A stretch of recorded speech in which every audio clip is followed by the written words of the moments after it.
क्या पश्चिम बंगाल की राजनीति में एक नया युग की शुरुआत हो चुकी है? क्या दशकों से चली आ रही वोट बैंक की राजनीति का समीकरण बदल गया है?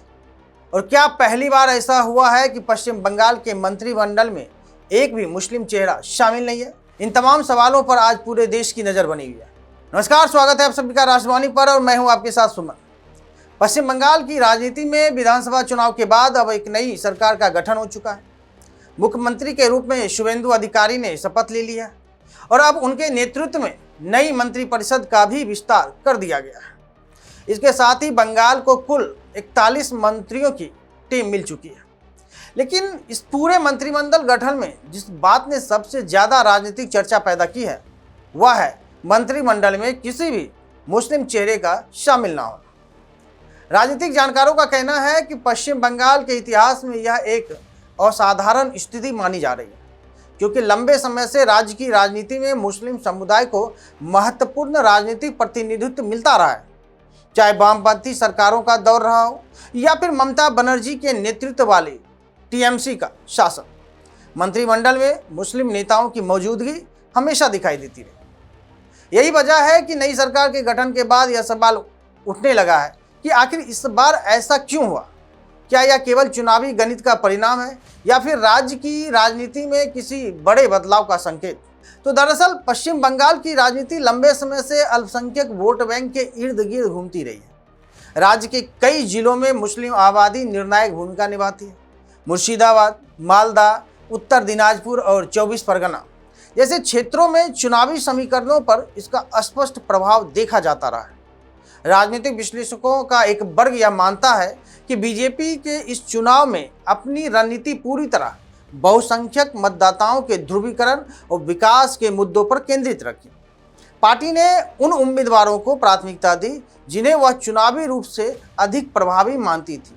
यही कारण है कि चुनावी सफलता के बाद मंत्रिमंडल गठन में भी उसी रणनीति की झलक दिखाई दी। हालांकि विपक्ष इस मुद्दे को अलग नजरिए से देख रहा है। विपक्षी दलों का कहना है कि किसी भी लोकतांत्रिक व्यवस्था में सभी समुदायों का प्रतिनिधित्व मिलना चाहिए। वहीं बीजेपी समर्थकों का तर्क है कि मंत्री बनाने का आधार धर्म नहीं बल्कि राजनीतिक क्षमता और जनसंपर्क होना चाहिए। नई सरकार के मंत्रिमंडल में कई ऐसे चेहरे शामिल किए गए हैं जिन्होंने लंबे समय तक तृणमूल कांग्रेस के खिलाफ संघर्ष किया। इनमें कई ऐसे नेता भी हैं जो राजनीतिक हिंसा, हमलों और दबाव के बावजूद बीजेपी के साथ खड़े रहे। यही कारण है कि पार्टी ने उन्हें संगठन और सरकार दोनों में महत्वपूर्ण स्थान दिया है। मंत्रिमंडल में शामिल कुछ नाम विशेष चर्चा का विषय भी बने हुए थे। इनमें अशोक डिंडा, शंकर घोष, अर्जुन सिंह और कलिता मांझी जैसे ऐसे नेता शामिल हैं। खासतौर पर कलिता मांझी को मंत्री बनाए जाने को लेकर व्यापक चर्चाएं हो रही। साधारण पृष्ठभूमि से आने वाली कलिता मांझी का मंत्री बनना बीजेपी की सामाजिक प्रतिनिधित्व की रणनीति का एक बेहतर उदाहरण बताया जा रहा है। बीजेपी का कहना है कि लोकतंत्र में किसी व्यक्ति की पृष्ठभूमि नहीं बल्कि उसकी क्षमता और काम करने की दृढ़ इच्छा शक्ति महत्वपूर्ण होती है। पार्टी का दावा है कि सामान्य परिवारों से आने वाले लोगों को अवसर देना ही वास्तविक सामाजिक सशक्तिकरण है। इसी बीच नई सरकार का शपथ ग्रहण समारोह भी चर्चा में बना हुआ था।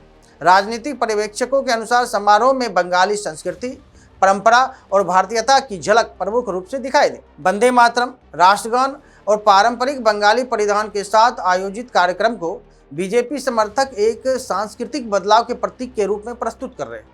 वहीं दूसरी ओर राजनीतिक गलियारों में भविष्य के संभावित नेताओं को लेकर भी चर्चाएं तेज हैं। कई विश्लेषकों का मानना है कि आने वाले समय में राज्य की राजनीति में नए चेहरों को बड़ी जिम्मेदारियां मिल सकती है।